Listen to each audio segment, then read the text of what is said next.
Muy bien, yo creo que si abrimos nuestras Biblias en el libro de Segunda de Pedro, por favor. Vamos al capítulo 1, y va a ser nuestro tema de esta mañana. No sé si a ustedes les gustan los rompecabezas. Nosotros aquí en la casa nos encanta, la verdad, y es muy común oír la voz de Viridiana diciendo: quiten el rompecabezas porque vamos a comer, ¿no? Porque siempre somos la mesa del comedor, ¿no? Entonces ahí andamos enrollando el rompecabezas y al rato desenrollándolo, ¿no?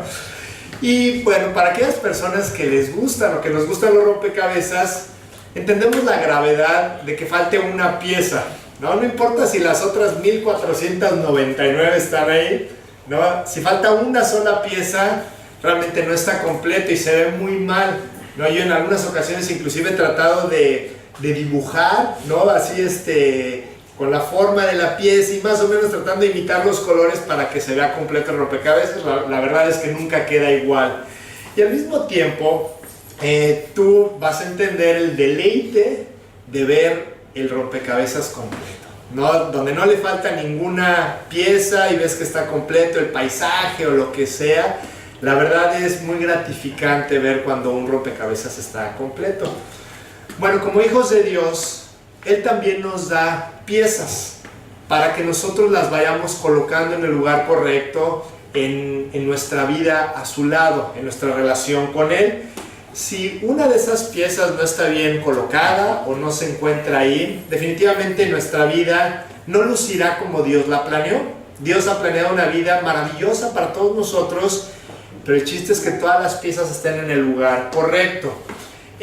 Cuando podríamos decir que el día que tú te convertiste, Dios te dio un paquete, ¿no? Te dio una bolsa con piezas, ¿no? Y la idea es que, o el objetivo de tu vida es que tú vayas colocando las piezas, vayas desarrollando todo eso que se te dio.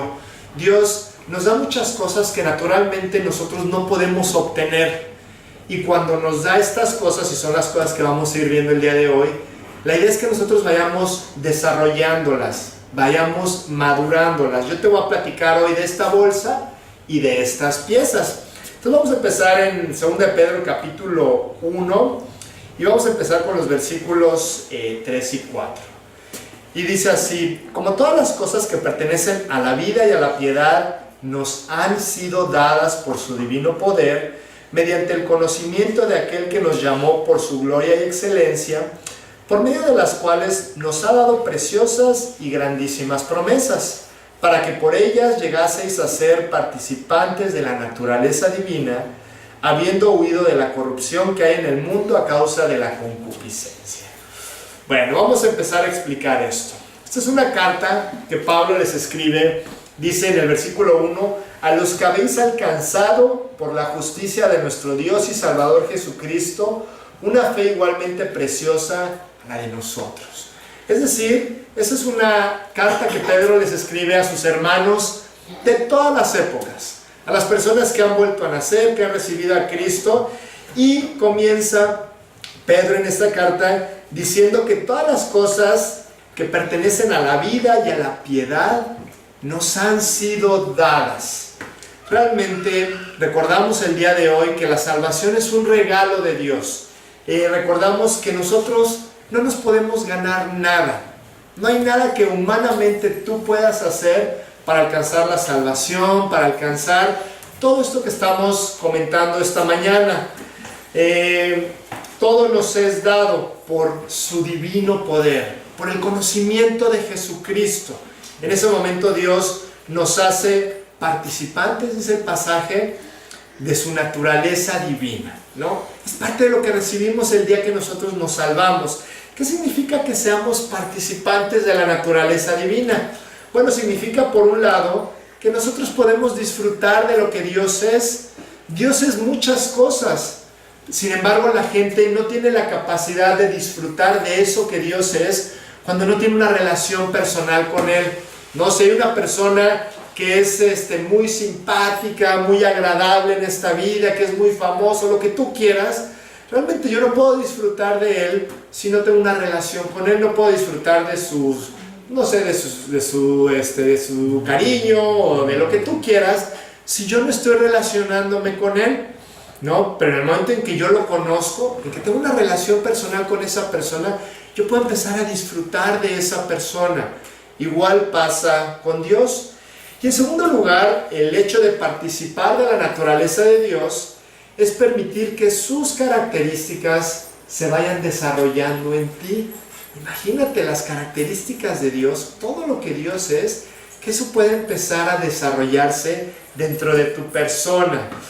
¡Qué padre! O sea, qué bendición. Aquí lo que Pedro nos está diciendo, tenemos acceso a Dios, tenemos la oportunidad de disfrutarlo, y no solamente de eso, sino de irnos pareciendo cada vez más a Él.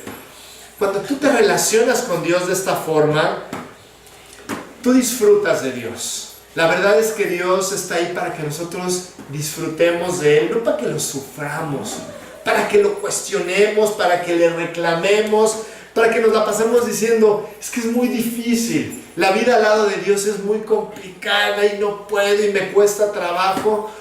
Ese no es el plan de Dios.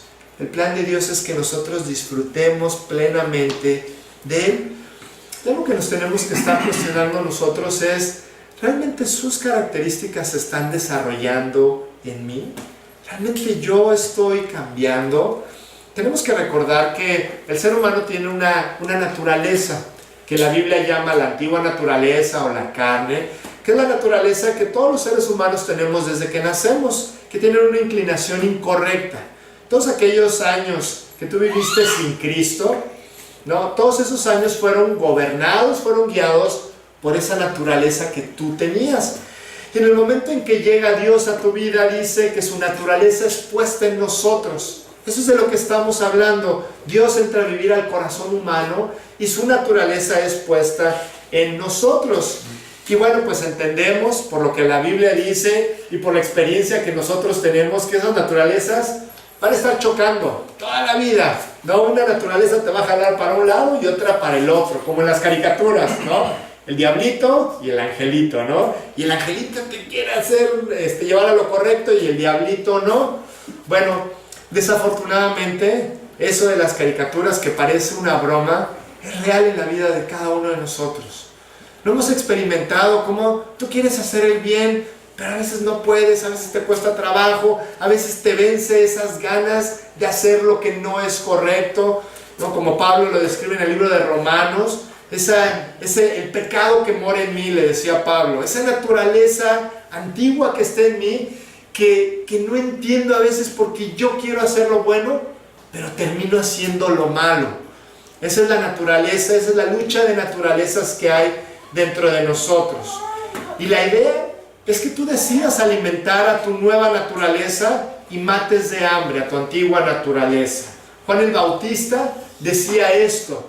Él decía, es que es necesario que Jesús crezca y que yo mengue, que yo me haga más pequeñito, que esa naturaleza de Dios se vaya desarrollando en mí, vaya modificando mi conducta, vaya guiándome en mi forma de pensar, en mi forma de ser, en mi forma de actuar, y que mi antigua naturaleza se vaya haciendo cada vez más a un lado. Eso es de lo que estamos hablando hoy.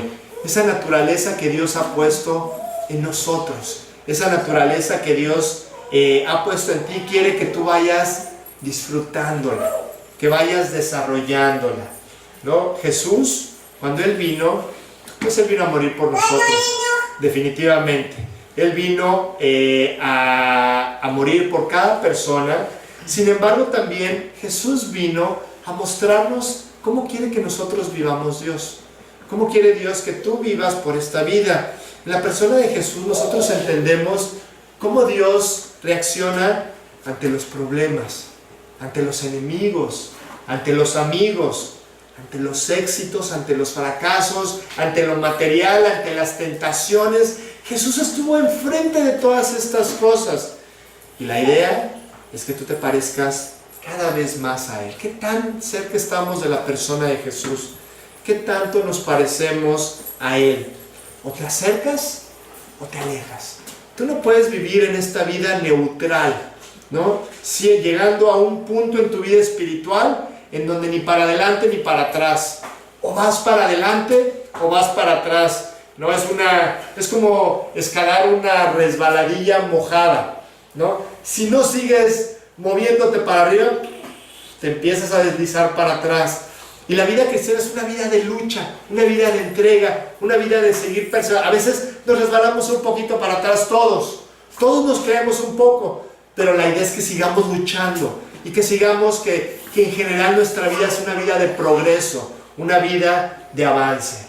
Lo mejor que nos puede pasar en esta vida es disfrutar de Dios, es parecernos cada vez más a Él, participar de su naturaleza divina, como nos está diciendo aquí Pedro. Se nos ha dado esta bolsa, se nos ha dado esta nueva naturaleza, esta capacidad, ¿no? Y quiero enfatizar esta palabra, esta capacidad de parecernos a Dios y de desarrollar sus características. Pero nosotros tenemos que desarrollar todo esto que se nos da. Y Pedro continúa diciendo en el versículo 5, vosotros también, poniendo toda diligencia por esto mismo, añadid a vuestra fe virtud, a la virtud conocimiento, al conocimiento dominio propio, al dominio propio paciencia, a la paciencia piedad, y a la piedad afecto fraternal, y al afecto fraternal amor. Tenemos que ser diligentes, dice Pedro, para que vayamos sacando estas piezas de la bolsa, todas estas piezas que aquí se mencionan, y las vayamos poniendo para armar el rompecabezas de nuestra vida, y que luzca precioso, que luzca como Dios lo planeó, para desarrollar esas características que Dios ha puesto en nosotros. ¿Y cuál es la primera característica? ¿Cuál es la primera pieza de rompecabezas? Dice la Escritura que es la fe. Sacamos la primera ficha, que es la fe, y es el primer elemento de la vida cristiana, probablemente el más importante, porque dice la Biblia que nosotros caminamos por fe, y sin fe, ¿qué dice la Escritura? Es imposible agradar a Dios, ¿no? Dios nos muestra la definición de la fe. ¿Qué es la fe? Es pues la fe, la certeza de lo que se espera, la convicción de lo que no se ve. La verdad es que nosotros como creyentes no creemos que vamos a ir al cielo. Sabemos que vamos a ir al cielo, tenemos la plena certeza de que vamos a ir al cielo. No creemos que Dios nos ama, sino que lo vemos en cada instante, en cada circunstancia de esta vida, como Dios nos ama.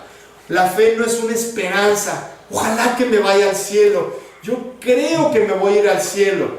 La fe es la certeza de lo que se espera, ¿no? Y la fe es algo que Dios pone en cada corazón humano, es algo latente que está en todas las personas y que es usada por primera vez el día que tú vas delante de Dios y le dices: Señor, yo acepto por fe que tú moriste por mí en la cruz, acepto el pago de mis pecados, abro la puerta de mi corazón por lo que tú dices en tu palabra.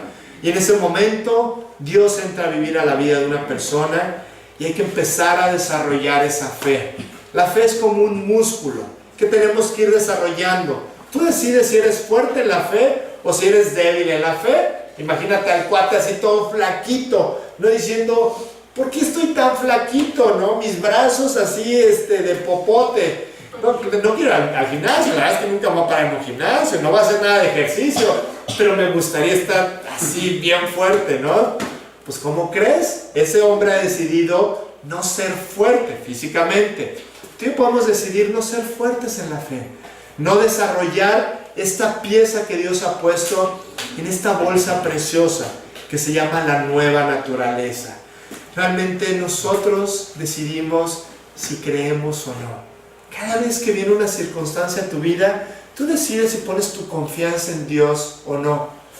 Las pruebas tienen el objetivo de fortalecer nuestra fe. Gracias a Dios por las pruebas, ¿no? Aunque a nadie nos gustan, absolutamente a nadie aquí nos gustan las pruebas, pero gracias a Dios por ellas, porque son las que nos hacen fuertes en la fe. Decía George Müller, un evangelista alemán: las dificultades son la comida con la que la fe se alimenta, ¿no? Así es, Dios para eso. A veces: Señor, ¿por qué me pasa esto? Porque Dios quiere fortalecer tu fe, quiere hacerte un campeón de la fe, como estos grandes hombres del libro de Hebreos precisamente. Abraham, todos ellos, todos estos hombres que decidieron poner su confianza total en Dios. Realmente el crecimiento espiritual que tú tienes el día de hoy, cual sea, en buena medida se debe a las pruebas por las que tú has tenido que atravesar. Tu fe se ha ido fortaleciendo a través de las pruebas o se ha ido debilitando, ¿no? ¿Cómo enfrentamos las pruebas? ¿Le creemos realmente a Dios? Es una buena oportunidad hoy de ir y colocar esta pieza. Por eso la puse ahí en el centro del rompecabezas. Es la primer pieza, la más importante probablemente. Si tú pones tu confianza en Dios, esta fe va a crecer. Dice Pedro que la segunda pieza que sacamos es la virtud. ¿Qué es la virtud? ¿A qué se refiere Dios cuando nos dice, ok, pon tu fe y enseguida pon la pieza de la virtud? Es la disposición que nosotros tenemos para hacer lo correcto, para hacer el bien. Podríamos decir que es excelencia moral, ¿no? Un comportamiento guiado por Dios. Hay personas que cuando tú platicas con ellas, tú te das cuenta que quieren hacer lo correcto, ¿no? Aún dentro de su condición humana, en la relación con sus amigos, con los enemigos, ¿no? Porque no son de las personas que le entran al chisme, que le entran a la murmuración. Tú ves que es una persona que está con la actitud de construir y no con la actitud de destruir. Están comprometidas con la verdad. Realmente es tan importante que nosotros tengamos en nuestra mente esto, en todos los ámbitos de nuestra vida, que hay que hacer lo correcto, hay que hacer lo que la Biblia dice. Es tan fácil desviarte y hacer lo que la Escritura dice que tú no debes de hacer, ¿no? Qué padre que nosotros podamos ser personas llenas de virtud, ¿no? Aquellas personas que podamos ser confiables, ¿no? Que pueda ser aquella persona que la gente se va a acercar contigo para platicar, para divertirse, para pedirte un consejo, para comentarte lo que sea en esa vida, y sabe que tú eres una persona de confianza, porque eres una persona comprometida con la verdad. Jesucristo fue un hombre lleno de virtud. Dice en el libro de Isaías, capítulo 53, 9, y se dispuso con los impíos su sepultura, mas con los ricos fue en su muerte, aunque nunca hizo maldad, ni hubo engaño en su boca. No, Jesús era un hombre lleno de virtud, nunca hubo maldad, no, nunca, en ningún sentido Jesucristo falló de una forma u otra. Jesús no era de esas personas de las cuales todo el mundo se tenía que cuidar, ¿no? Y voy a decir algo, pero no sé cómo Jesús, a ver si va a pensar por otro lado o si me va a criticar en el fondo de su corazón. La gente tenía una plena confianza en Él. No, nadie se tenía que estar cuidando de Jesús a menos que estuvieran haciendo lo incorrecto. Si tú haces lo incorrecto, entonces sí, Jesús te iba a decir, oye, no hagas esto está mal, eres así y así y así. Pero realmente Jesús era una persona comprometida totalmente con la verdad. El llamado hoy es a limpiar nuestro corazón, a no guardarnos absolutamente nada, a no estar actuando con un doble propósito con las personas, en donde decimos una cosa, pero para que le entiendan otra, para que vean lo que le quiero decir. No hablo de frente, ¿no? O en cualquier sentido. Que seamos personas llenas de virtud. Y bueno, dice Pedro, a la virtud, ¿qué sigue? Hay que añadir conocimiento. Esta es la tercera pieza de nuestro rompecabezas el día de hoy. Conocimiento. ¿Conocimiento de qué? ¿O conocimiento de quién? De Dios y de nuestro Señor Jesucristo. Y es importante entender esto porque el día de hoy hay una confusión muy grande en el mundo cristiano acerca de lo que es el conocimiento, ¿no? Hay muchos seminarios, diplomados, maestrías, doctorados de teología. en donde se nos enseña acerca de Dios. Nos enseñan qué significan las palabras griegas y las palabras hebreas. Se nos enseña acerca de apologética, cómo defender tu fe y cómo cuando lleguen con ciertos argumentos tú puedas rebatirlos y comentar acerca de lo que la Biblia dice para que puedas derrumbar los argumentos de la gente que no cree en Dios, ¿no? O también se habla de las comprobaciones de que la Biblia es real, descubrimientos arqueológicos, descubrimientos históricos. Y realmente no es malo tener estos conocimientos, para nada, de hecho son necesarios, son muy útiles. Sin embargo, no es de lo que está hablando este pasaje. Cuando Pedro habla acerca de que tenemos conocimiento de Dios, no está hablando de toda esa teoría de la Escritura que nosotros debemos de tener. Un día llegó Juanito y le dijo a Anastasia, ¿no? Una chica que le gustaba, y le dijo: oye, ¿quieres ser mi novia? ¿No? Ya eran grandes, ¿no? ¿Cuántos años tienen que tener? 21, 23 por ahí dijimos, ¿no? Para tener novia, ¿no? Ahí comentábamos, ¿no? ¿Cuántos eran? 21, ok, 21. Yo le digo a María que son 37, pero bueno, vamos a agarrar 21. 21 años, ¿no? Entonces llega Juanito, de 22 años, y Anastasia de 21, porque se llevan uno. Y le dice: ¿quieres ser mi novia? ¿Qué creen que le dijo a Anastasia? Lo voy a pensar, ¿no? Porque así le hacen muchas veces. Y llega unos días después y le dice: oye, ¿sabes que ya lo estuve pensando? Quiero que nos conozcamos. Vamos a conocernos más. Y aquí todos los que estamos en este lugar entendemos este concepto de vamos a conocernos más. Yo quiero ver cómo eres tú, yo quiero ver lo que te gusta, yo quiero ver lo que no te gusta, para que nuestra relación funcione. Esto es precisamente lo que estamos hablando en la pieza de rompecabezas. Este tipo de conocimiento de Dios. Dios quiere que tú lo conozcas. No tanto la teoría de Dios, no tanto conocerlo superficialmente, sino que tú vayas a una intimidad con Él. No a fondo, a profundidad. Hace algunas semanas platicábamos de ese pasaje en donde está Pedro precisamente con Jesús en la playa, y Jesús le dice: Pedro, boga mar adentro. Y platicábamos de la bendición que es ir a una profundidad con Dios. ¿Se acuerdan qué pasó cuando llegaron a la profundidad y echaron las redes? Sacaron una gran cantidad de peces, se hundían las dos barcas, vieron maravillas en esa profundidad. Y es de lo que está hablando precisamente aquí Pedro. Dios quiere que lo conozcamos a Él a profundidad.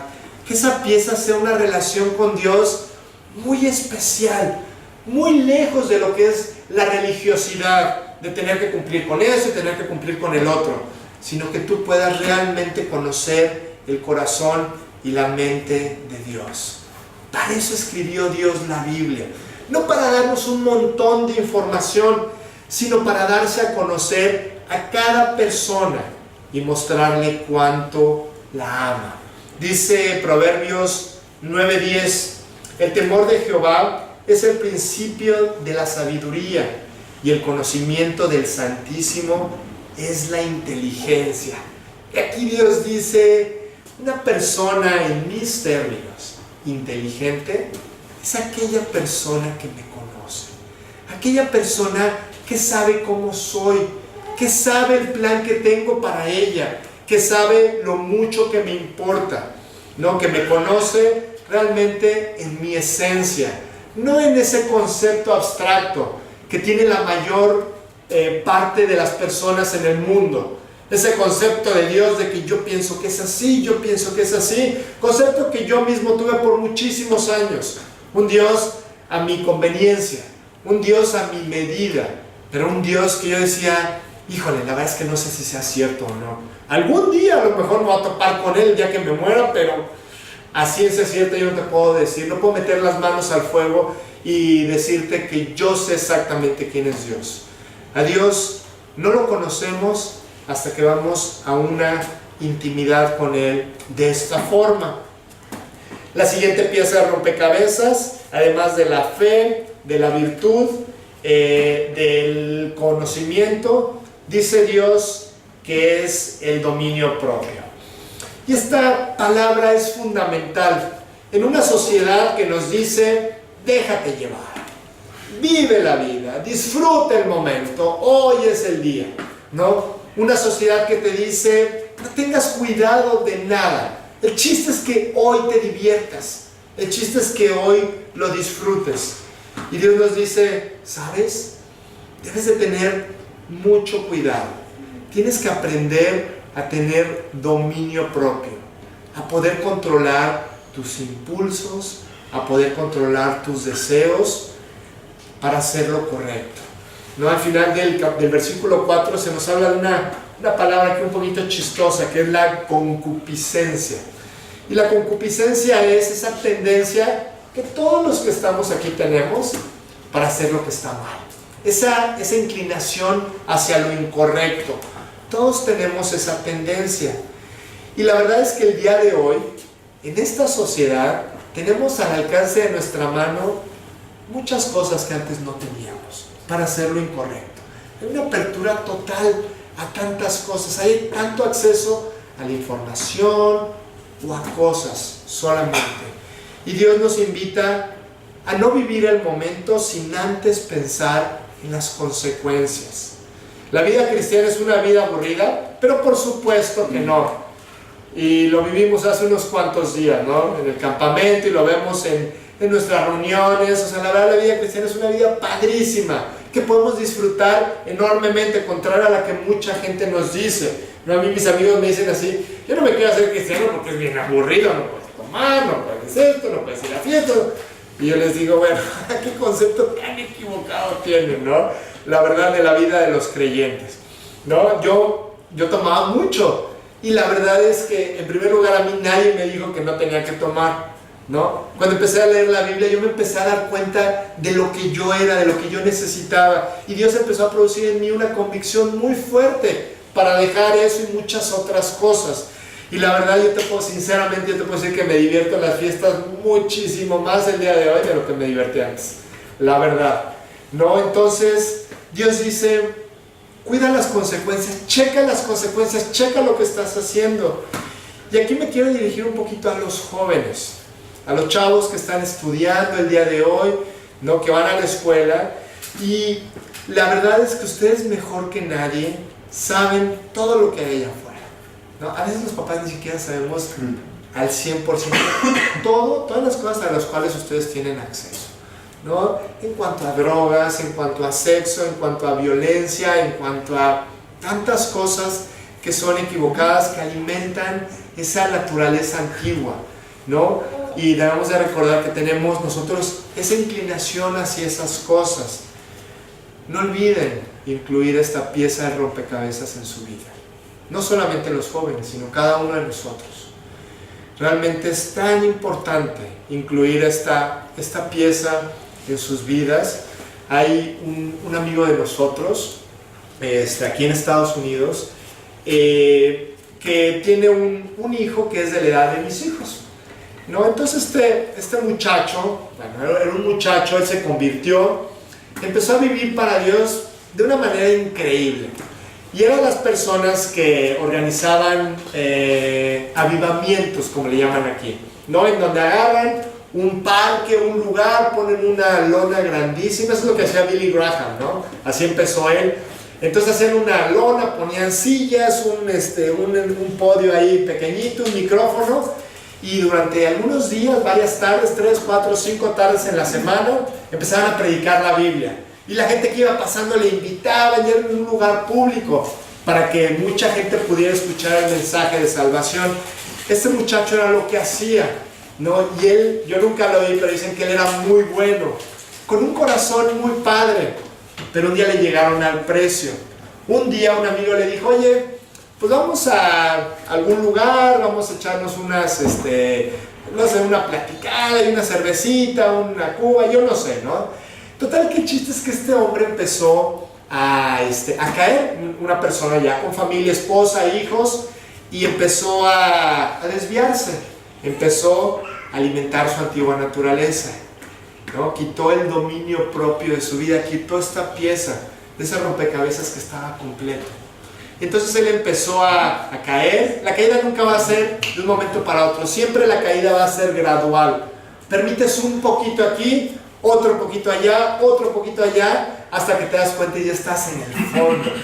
Este hombre terminó siendo un barman en uno de los bares de aquí de Pontia, ¿no? Y siguió cayendo, y siguió cayendo. Yo lo fui a visitar algunas veces en la cárcel a él, ¿no? Y el día de hoy está en cuidados intensivos a punto de morirse, ¿no? Por esta vida de excesos, con sus hijos destrozados, hijos de 10, 11, 12 años, ¿no? Por la condición de este hombre, ¿no? Y la Biblia tiene mucha razón cuando nos dice: el que cree estar firme, mire que no caiga. Tengan mucho cuidado de no controlar sus vidas. Tengamos mucho cuidado de no permitir cosas, de no permitir ese resbalón que se vaya perpetuando en nuestra vida, sino seguir adelante. Lo que está mal, arreglarlo lo antes posible y seguir adelante, seguir en nuestra lucha por agradar a Dios. Un poquito aquí, un poquito allá, y no sabemos en dónde podemos terminar. Después viene la siguiente pieza de nuestro rompecabezas, que es la paciencia. Y es esta cualidad que está dentro de la bolsa, que también Dios pone en nosotros, que nos da la capacidad de pasar por encima de todas las pruebas sin desesperarnos, sin enojarnos, sin deprimirnos, sin preocuparnos. O sea, cada vez que tú dices: Dios, mi reloj dice que no debería yo de estar viviendo esto, ¿no? Y mi reloj está desincronizado con el tuyo, porque yo veo que tú estás mandando estas cosas. Bueno, es que no tenemos la paciencia para voltear a ver a Dios y decirle: Dios, no entiendo lo que me está pasando, pero confío en ti. Creo que es tu voluntad lo que está pasando. Dios nos da una capacidad preciosa a través de esta pieza de poder navegar en medio de la tormenta en paz, con tranquilidad. Cada vez que tú te desesperas, te enojas o te deprimes, quiere decir que no estás ejercitando esta capacidad de Dios, ¿no? Y realmente el destinatario de tu enojo o tu desesperación no es el cuate que va enfrente de ti a 10 kilómetros por hora, ¿no? Y tú tienes prisa y quieres que se mueva porque es una calle de un solo carril, ¿no? Y te enojas y te molestas. El destinatario de tu desesperación o de tu falta de paciencia no es esa persona, ni tus hijos, porque no hacen lo que tú quieres que hagan, o tus papás porque no te entienden y te desesperas y eres impaciente. El destinatario es el dueño de las circunstancias, y ese dueño se llama Dios. Cuando nosotros nos desesperamos, cuando nosotros dejamos de ejercitar nuestra paciencia, realmente lo que estamos haciendo es mostrar una inconformidad total hacia Dios. Dice Santiago 1, 2 y 3: Hermanos míos, tened por sumo gozo cuando os halléis en diversas pruebas, sabiendo que la prueba de vuestra fe produce paciencia. Pídele a Dios que te ayude a desarrollar su paciencia en tu vida, porque algo que te tengo que decir es que las pruebas van a seguir viniendo. Las personas se van a seguir comportando de la manera como tú no quieres que se comporten. Así va a ser hasta el último día de nuestras vidas.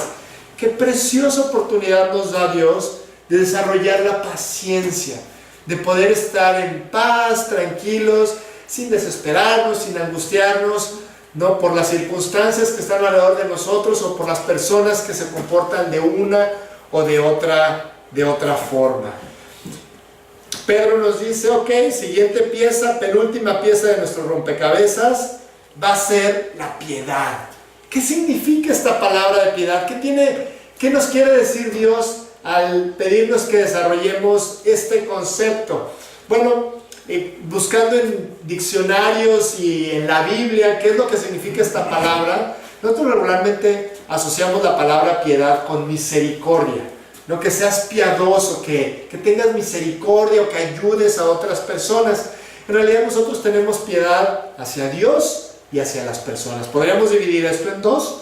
Hacia Dios significa una tierna devoción y reverencia hacia Él, ¿no? Que seamos reverentes hacia Dios, que seamos devotos hacia Él, y en cuanto a nuestro prójimo, amor y compasión, ¿no? Entonces, esta es una oportunidad que el día de hoy Dios nos da para que nosotros, por un lado, nos entreguemos totalmente a Él, tengamos una devoción, tengamos una reverencia hacia aquella persona que vive en nuestros corazones. Cuando tú tienes devoción y obediencia o reverencia hacia una persona, tú la obedeces, tú la sigues, te duele fallarle, ¿no? Y realmente de eso estamos hablando hoy, ¿no? Desarrollar esta característica en nuestras vidas, a través de la cual cuando tú haces algo mal, no eres indiferente y dices, pues ya ni modo, pues así soy yo, ¿no? Sino que realmente tengas un profundo pesar cuando tú le fallas a Dios, ¿no? Cuando haces algo incorrecto o permites algo incorrecto en tu vida, y hacia las demás personas, que seas una persona compasiva, una persona que realmente esté tratando a las personas como Dios te trata a ti, ¿no? Y por eso es una característica que Dios tiene que poner en nosotros. O sea, tú ser una persona que trate a los demás de la misma forma como tú eres tratado por Dios, es imposible por nosotros mismos. Tú no puedes comportarte como Dios lo hace si tú tratas de hacerlo en tus fuerzas. Ahora sí lo voy a amar, y ahora sí lo... No, realmente tú tienes que pedirle a Dios que Él vaya ayudándote a desarrollar esto en tu vida. Acuérdate que estas son características que se nos dan el día que nos salvamos, y son características que con la ayuda de Dios tendremos que ir desarrollando. Perdón, les había dicho que era la penúltima. Ahora sí, la penúltima es el afecto fraternal, ¿no? Y me viene a la mente aquella oración, no sé si han pasado por el Evangelio de Juan, capítulo 17, en donde Jesús está orando, y ora por muchas cosas, por muchas personas, y tú y yo estamos incluidos en esa oración, ¿no? Ora por los discípulos que están ahí, por los apóstoles. Señor, bendícelos, guíalos, y no solo te ruego por ellos, sino por los que han de venir a mí a través de ellos. Y dice que todos sean uno, que todos sean uno en nosotros. Esa fue la oración de Jesucristo, que haya unidad, que haya afecto fraternal.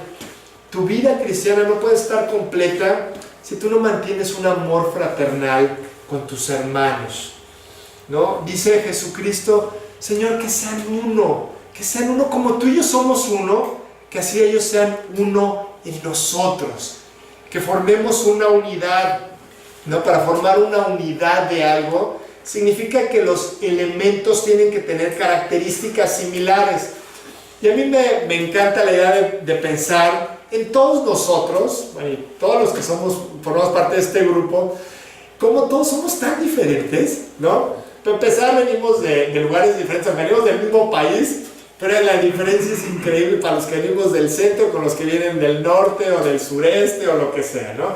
Y unos tienen hijos chiquitos, otros no tienen hijos, otros jóvenes, otros adultos, otros nietos, etcétera, ¿no? Todos somos diferentes. Sin embargo, el aspecto más importante que hay en nosotros, en ese somos idénticos. Cristo vive en nosotros. Ese es el aspecto más importante que todos nosotros tenemos en común. Y te voy a decir algo, el diablo promueve la separación, siempre tratará de dividirnos, de apagar ese amor fraternal del cual Pedro está hablando en este momento, ¿no? Esto ocurrió desde el principio de los tiempos, desde el principio de la creación más bien, en el capítulo más oscuro de la Biblia, el capítulo 3 del libro de Génesis, en donde lo que el diablo hizo fue crear separación, fue romper esa unidad perfecta que había del hombre con Dios y del hombre con el hombre. Adán y Eva eran una sola carne, eran perfectos en unidad, y de repente cometen el pecado. Satanás convence a la mujer y Adán va y le dice a Dios, esta mujer fue la que me dio, ella fue la culpable. Y Eva dice, no, fue la serpiente. Y de repente ves una separación espantosa después de una unidad preciosa que había entre ellos. Realmente tenemos que estar unidos en este amor fraternal. Realmente Estamos llamados a orar unos por otros. Yo te quiero preguntar algo. ¿Qué tanto estás orando por la gente de este grupo? Nos vamos conociendo poco a poco. Algunos tenemos más tiempo juntos, otros tenemos menos tiempo. Sin embargo, vamos conociendo los problemas que tenemos, las necesidades que tenemos, los retos, ¿no? De repente hay alguien que dice, oye, ayúdame a orar por mis hijos, ¿no? Que están en la preparatoria y pues están con sus proyectos, con lo que viene más. Vamos a orar por ellos, claro que sí, ¿no? Y la enfermedad de uno, y la falta de chamba del otro, y lo que tú quieras. Tenemos que estar orando unos por otros, en unidad, que todos sean uno, así como nosotros somos uno, decía Jesucristo. El Salmo 133, 1 dice, mirad cuán bueno y cuán delicioso es habitar los hermanos juntos en armonía. O sea, Jesús, Dios, se deleita cuando Él ve una unión de esta forma. Cuán bueno y cuán delicioso es ver que esto ocurra. El pecado siempre separa a las parejas, a los hijos, a las familias y a la familia de la fe, ¿no? Y aquí es de lo que estamos hablando. No dejes de colocar esta pieza fundamental en tu vida cristiana. No podemos ser llaneros solitarios, en donde yo no necesito de nadie, en donde yo y Dios, pues ahí más o menos la podemos llevar. Todos nos necesitamos. Yo les quiero ser muy honesto. Yo necesito mucho de ustedes, ¿no? En muchos sentidos. En el sentido de oración, ¿no? En el sentido de compañerismo, en muchos sentidos. Al igual que todos necesitamos de todos, ¿no? Decía el libro de Hebreos, no dejen de congregarse como algunos tienen por costumbre, sino exhortándonos unos a otros, tanto más cuando veis que aquel día se acerca. Haz éxito en todo lo que tú emprendas en esta vida. Qué padre oportunidad de meditar en estos conceptos. Ojalá que de verdad lo hagamos y que oremos para que Dios pueda hacer de nosotros lo que Él ha planeado. Señor, te damos muchas gracias, Padre, por tu palabra, Dios. Yo te quiero pedir mucho porque esta enseñanza que tú has depositado en nuestros corazones realmente pueda traer mucho fruto en la vida de cada uno de los que estamos aquí, Señor. Ayúdanos a orar y a trabajar en todos estos aspectos para que cada vez más, Señor, podamos brillar en esta sociedad y en este mundo que está en tinieblas, como tú lo dices en tu palabra, Señor. Guíanos a cuidar nuestras vidas, a cuidar nuestros testimonios y realmente enfocarnos en las cosas importantes de esta vida, que son todas aquellas cosas que tienen que ver contigo, Dios. Te pedimos que cumplas tu plan en nosotros, que nos bendigas como individuos y como iglesia, Señor, para que alcancemos el gran proyecto que has trazado para nosotros, Dios. Gracias por estas familias, gracias por nuestro grupo, Señor, gracias por tu palabra. Es una bendición, Señor, poder escucharte y poder entender lo que tú tienes para nosotros. Guíanos con bien, Dios, en que esta semana sea una semana buena para todos nosotros y que podamos vernos en 8 días, Dios, para seguir compartiendo tu palabra, Dios. Te damos gracias y todo te lo pedimos en nombre de Jesús. Amén.